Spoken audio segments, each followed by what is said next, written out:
Hey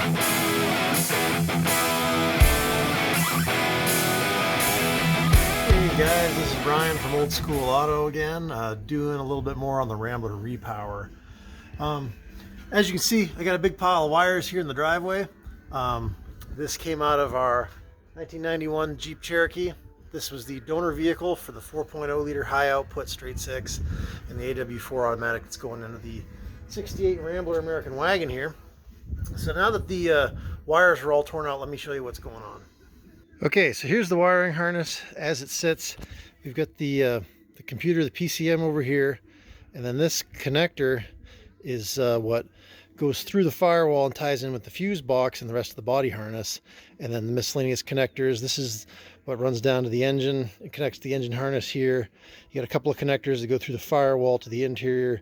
And then over here is the it's the radiator overflow and external relay and fuse box. And that's roughly the orientation that it's set in the Jeep. I'll show you over here. Here's the Jeep.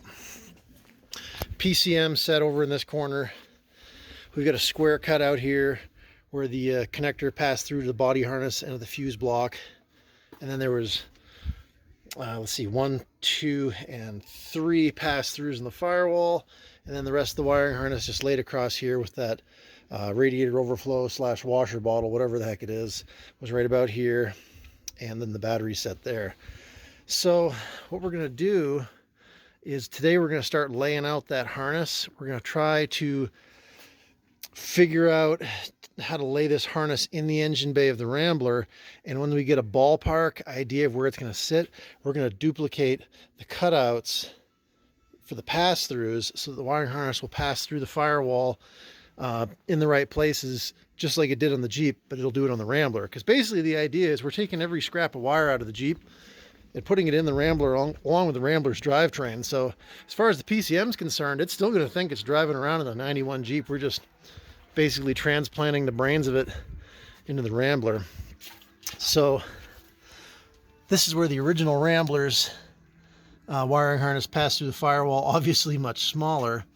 And so I'm going to see what we can do to try to get that large square cutout. We're either going to have to do some trimming. I don't know if I want to trim this because this is a reinforcement for where the master cylinder sits, and if we ever want to go to a power assist, I don't want to move it over. I might end up notching this fender apron, but let's see if we can lay this in here and see how this is going to fit. Okay guys, so we're trying to head mount camera here just for a little bit to mix it up. First time, we'll see if it works. But anyway, so here's what we got.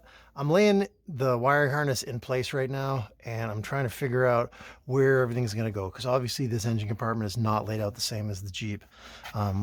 Obviously the PCM is going to go someplace over here. It does fit nicely kind of in this little cutout where the original battery was in the car. That's the cool thing about AMCs is, see how there's a cutout here. There's also another cutout over here, so I have the option of moving the battery back and forth, because I think AMC had the battery on different sides depending on if it was a V8 or an inline 6 car. But anyway, the PCM goes nicely here. It's protected, it's out of the way. It's the same orientation as it was from the factory. If I need some extra room, it does also fit if I rotate it up on the side here. And that might give room for like the windshield washer bottle and stuff like that. So we'll kind of see if that's going to work out. Obviously that's where the firewall connector is going to go through. This connector went through the firewall to the windshield wiper motor. Obviously, since it's an external windshield wiper motor on this car, it's not going to have to go through the firewall, so this wiring harness will plug in. I don't know if I'm going to use this to go with the original wiper motor or if I'm going to try to convert to the Cherokee wiper, but that's for further down the road after the car is running. We've got a pass through here for several of the column wires, and that's probably going to poke through someplace in this ballpark here. This looks like the map sensor. That'll bolt to the firewall someplace.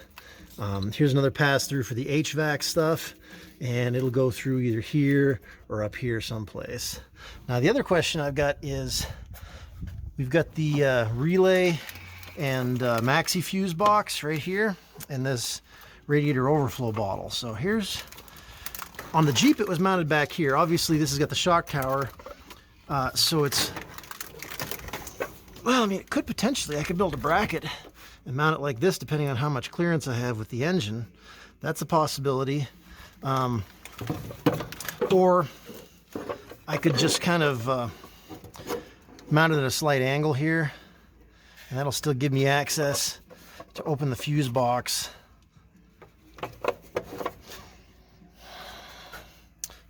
But at any rate, the original Rambler battery tray, it's a metal battery tray. It would have mounted right here like this. Kind of wastes a lot of space. You get a lot of space in front that gets wasted, and if the battery's there, that makes the PCM kind of not able to fit. So the original battery tray is not going to go there, and I could cut off and reverse the legs and try to mount this battery tray in here.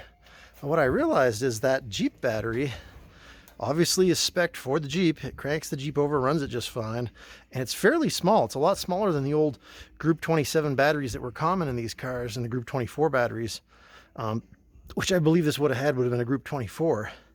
So I'm thinking of using, since I got a perfectly good Jeep battery, and I know Jeep batteries are going to be available for quite some time, I might go with the Jeep battery, in which case I've got the Jeep battery tray. It's this plastic deal, which is obviously not going to rot out, and it has a little drain hole for the battery acid to weep out through. So what I'm thinking is, in the Jeep it was oriented like this, but in my case I can turn it around, drill a couple holes, or make a little flat bracket to come out to hold it, and that battery tray tucks in nicely here. And I'll probably clearance this right here. I could get a piece of round tubing and section some round tubing in here, or even some square tubing for that matter, and that would give clearance for the battery hold down T-bolt. So I think I'm going to reuse this plastic battery tray because it fits in here nicely, and with a little bit of clearancing, yeah, just some minor clearancing, that should tuck it in a little bit better toward the fender apron. And I think I'll still have room for the fuse box.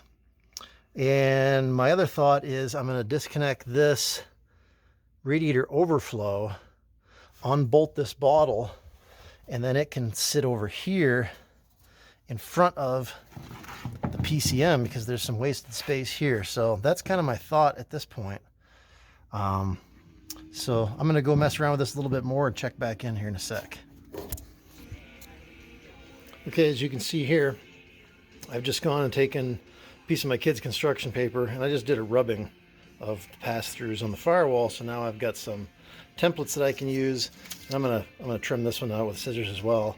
Then we can just hold this up to the firewall in the Rambler and get an idea of where we want to cut the hole. This is the engine compartment view. Below the hood hinge and behind the master cylinder is where the fender apron is going to get cut to allow the wiring harness to pass through. We've removed the driver's side fender here so we can get access to the fender apron and firewall.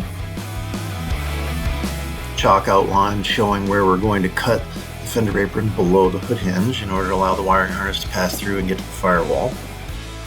Here's the inside of the firewall next to the original pass-through, mocking up the fuse block to show where we need to cut. We've used the construction paper template to make a chalk outline on the firewall to give us a ballpark idea of where we're going to cut on the inside. And now we've gone to the outside and cut out the fender apron so that the wire harness can pass through the firewall. Next time we'll cut the firewall itself.